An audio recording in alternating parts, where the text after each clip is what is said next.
గడిచిన సార్వత్రిక ఎన్నికల అనంతరం జరుగుతున్న అల్లర్ల నిమిత్తం నాగాలాండ్ ఫోర్స్తో సర్కిల్ సిబ్బందితో సిఐ గణేష్ ఫ్లాగ్ మార్చ్ నిర్వహించారు.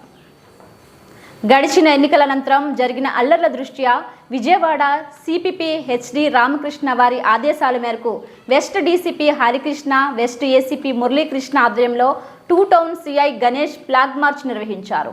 ఈ సందర్భంగా సిఐ గణేష్ మాట్లాడుతూ విజయవాడ పశ్చిమ నియోజకవర్గంలోని సమస్యాత్మకమైన ప్రాంతాల్లో పటిష్టమైనటువంటి నిఘా పెట్టామని, జూన్ 6వ తారీఖు వరకు 144 సెక్షన్ 30 యాక్ట్ అమలులో ఉంటుందని, సెన్సిటివ్ ఏరియాలో ప్రజలకు భరోసా కల్పించే నిమిత్తమే నాగాలాండ్ ఫోర్స్తో టూ టౌన్ పోలీస్ సిబ్బందితో ఫ్లాగ్ మార్చ్ నిర్వహిస్తున్నామని అన్నారు.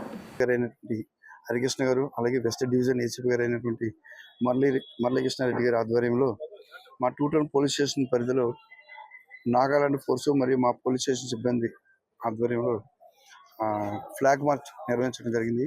ఈ ఫ్లాగ్ మార్చ్ యొక్క ప్రధాన ఉద్దేశం, మనకి ఈ పోలింగ్ అయిన తర్వాత కౌంటింగ్ వరకు కూడా సెన్సిటివ్ ఏరియాల్లో ఎలాంటి అసాంఘిక కార్యకలాపాలు జరగకుండా ప్రజల్లో ఓ రకమైన భరోసా కల్పించడానికే ఈ ఫ్లాగ్ మార్చ్ యొక్క ప్రధాన ఉద్దేశం.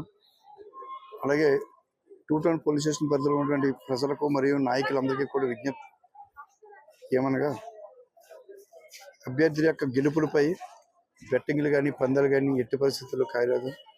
అలాగే ఒకరి మీద ఒకరు అబ్యూజంగా వాట్సాప్ స్టేటస్లో కూడా పెట్టుకోవద్దు. ముఖ్యంగా మా టూ టౌన్ స్టేషన్ పరిధిలో సెన్సిటివ్ ఏరియాలు అయినటువంటి పంజాబ్ సెంటర్ కానివ్వండి, గాంధీ బొమ్మ సెంటర్ కానివ్వండి, అలాగే వైఎస్ఆర్ కాలనీలో కూడా మేము పోలింగ్ అయిన నెక్స్ట్ డే నుంచే 24/7 పికెట్ ఏర్పాటు చేయడం జరిగింది. ఈ అభ్యర్థుల యొక్క హౌస్లు కూడా అక్కడ ఉండడం వల్ల పికెట్లో ఉండే స్టాఫ్ ఆ చుట్టుపక్కల కూడా విజిబుల్గా మోగుతూ ఉంటారు. కౌంటింగ్ తర్వాత నెక్స్ట్ మంత్ 19th వరకు కూడా విజయవాడ సిటీ పరిధిలో 144 సెక్షన్ మరియు 30 పోలీస్ యాక్ట్ అమల్లో ఉంది. దయచేసి దీన్ని దృష్టిలో పెట్టుకుని ప్రజలు గుమ్ముగూడి వాళ్ళ ఇష్టానుసారంగా తిరగవద్దని మా స్టేషన్ తరపుని పోలీసు వారికి విజ్ఞప్తి. Thank you.